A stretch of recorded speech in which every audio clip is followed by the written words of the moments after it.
जैकबाबाद शहर में पहली शहीद अब्दुल कुद्दूस आफरीदी क्रिकेट टूर्नामेंट का सेमीफाइनल मैच अल शहबाज स्पोर्ट्स और गोल्डन स्पोर्ट्स टीमों के बीच स्पेशल फोर्स ग्राउंड में खेला गया।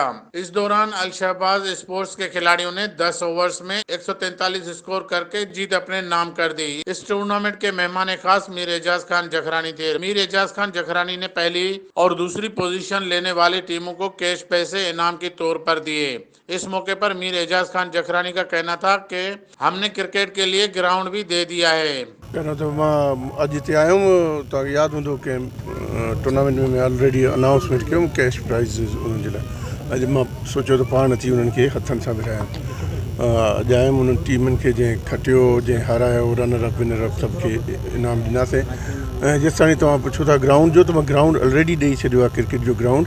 इंशाअल्लाह ताला जल्द कमु शुरू थी वेंदो ऐं तमामु जीअं तव्हां हूंदो। इस प्रोग्राम में मीर खालिद खान जखरानी, मीर जफरुल्लाह खान बुरडो, मीर हारून रशीद सुमरो, सज्जाद अहमद मस्तोई, नईम सुमरो, आबिद जमाली और जैकबाबाद की आवाम ने भरपूर शिरकत की। कैमरामैन शकील बलोच के साथ हजूर बख्श मुगेरी, 11 न्यूज़, जैकबाबाद। 11 News।